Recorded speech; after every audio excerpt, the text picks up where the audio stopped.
Pessoal, eu vou abrir o vídeo de hoje, neste domingo, com esta daqui. O inelegível continua atacando as instituições democráticas e republicanas desse país. Ontem ele voltou a atacar o Tribunal Superior Eleitoral sem nenhuma prova, dizendo que o tribunal trabalhou para eleger o presidente Lula em 2022.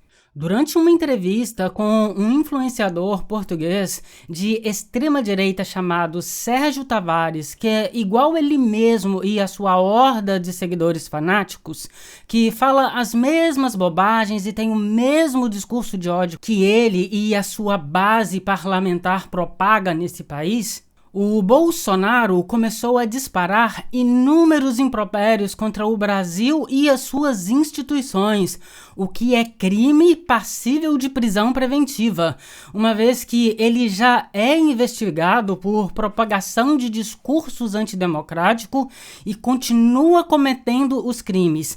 Não há nada que impeça um pedido de prisão preventiva que venha tanto da Polícia Federal, que investiga o caso, quanto da própria Procuradoria-Geral da República, podendo esse pedido ainda ser facilmente aceito por Alexandre de Moraes, que é o relator do processo no Supremo Tribunal Federal. Se você quer o Bolsonaro na cadeia agora em 2024, comenta aí, Bolsonaro na cadeia 2024. Aproveitem e deixem aquela curtida no vídeo para aumentar o engajamento aqui do canal e se inscrevam aqui no Plantão Brasil. Se vocês gostam deste tipo de conteúdo nesse formato, eu sempre estou por aqui fazendo análises políticas dos últimos fatos mais importantes e vocês não ficarão desinformados, porque nós trazemos informações com fundamentos e provamos também o que nós falamos. Em relação à prisão, pessoal, eu digo isto porque o fato é contemporâneo, está acontecendo agora e isso pode provocar um pedido de prisão preventiva a qualquer momento. Quem sabe o Bolsonaro não passa o carnaval com tornozeleira eletrônica. Vejam o que disse o candidato a papuda, abre aspas. A Justiça brasileira, o Supremo Tribunal Federal, tirou o Lula da cadeia e depois o tornou elegível. E depois o Supremo Tribunal Federal, que 3 dos seus ministros compõem o Tribunal Superior Eleitoral, também trabalharam lá fazendo gestões para eleger Lula a qualquer preço. Fecha aspas. Além disso, ele fez propagação de que o STF decidiu tornar Lula elegível, criticando também a velocidade do processo eleitoral. Em relação a tornar Lula elegível, isto é uma mentira. Lula se tornou elegível como consequência do reconhecimento que Sérgio Moro era um juiz suspeito e que fez conluios com o Ministério Público Federal. Já a condenação nessas condições sendo anulada, automaticamente criou a elegibilidade de Lula novamente, sendo isto apenas uma consequência daquele julgamento. Já a velocidade do processo eleitoral, certamente Bolsonaro queria mais tempo para continuar cometendo crimes eleitorais um após o outro, como ele vinha fazendo, uma vez que o tempo foi o mesmo para ambos os candidatos. Mas deixando esse chorão de lado, a Polícia Federal revelou mais um detalhe inusitado das investigações contra a família Bolsonaro. Os investigadores, durante a operação na Barra da Tijuca, referente à BIM paralela, levaram da casa do Carlos Bolsonaro uma caneta espiã e tinha uma câmera secreta nessa caneta. E ele usou uma desculpa bastante esfarrapada para o fato, viu? Ele disse que o equipamento jamais foi usado por ele. Vocês acreditam nisso? Ele também disse que foi comprado há mais ou menos 10 anos. Mas não é só a caneta que a Polícia Federal encontrou, não. Em seu escritório de vereador na zona norte do Rio de Janeiro, foi encontrado um equipamento que a Polícia Federal descreveu como uma espécie de pendrive que aparenta ser de origem russa.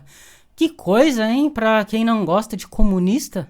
Agora temos mais uma nada boa para os patriotas. O Supremo Tribunal Federal não está mesmo para brincadeira. Sob a relatoria do ministro Alexandre de Moraes, foi condenado o pastor Jorge Luiz dos Santos a uma pena de 17 anos de prisão. Será que este é o motivo do Silas Malafaia estar tão desesperado? O Supremo não quer saber se a pessoa é pastor, se é bispo. A condenação foi por causa da tentativa de golpe de Estado em 8 de janeiro. Então fica aí um aviso para os pastores que acham que estão acima das leis. Melhor pensar 2 vezes antes de embarcar em certas aventuras, porque podem terminar muito mal. Aí, quando terminar muito mal, não adianta ficar falando que o Alexandre é ditador, que estão perseguindo as igrejas evangélicas, os pastores, porque não vai colar este tipo de desculpa. Cometeu crimes, vai pra jaula e sem mimimi. E sem dinheiro também, pelo visto, porque o Alexandre de Moraes determinou que este pastor patriota e os outros condenados paguem uma indenização de 30 milhões por danos morais coletivo. Caramba, é gente rica, hein?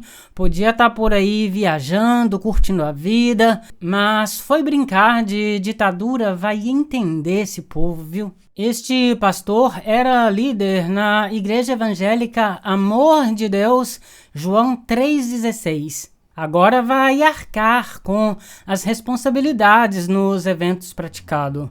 O histórico não era nada bom, tá, pessoal?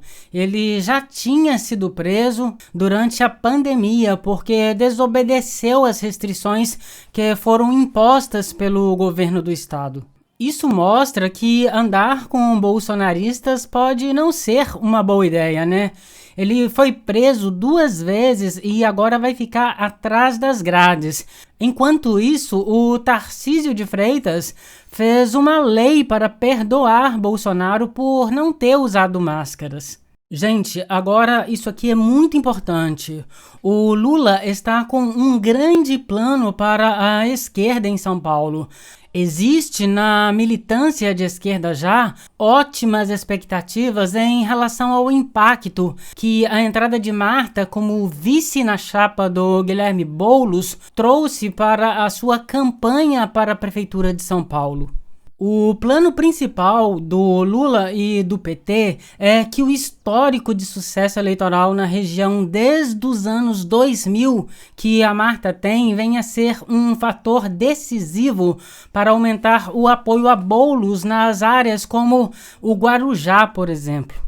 Os primeiros atos da campanha eleitoral vai começar justamente ali na zona sul da cidade de São Paulo. A ideia de Lula já é até um pouco conhecida porque ele vem usando deste tipo de estratégia desde a sua primeira eleição vitoriosa. O Guilherme Boulos tende a puxar votos das regiões mais vulneráveis da cidade, enquanto a Marta vai puxar voto dessas partes mais abastadas, assim como aconteceu com a chapa Lula-Alckmin, que acabou neutralizando a extrema-direita. Sem contar também que a cidade de São Paulo, por si só, não tem uma tendência muito bolsonarista. Tende a votar muito mais para o lado da centro-esquerda, ou no máximo com a centro-direita. Não considerando aqui, tá, pessoal, a época de destruição que a Lava Jato causou.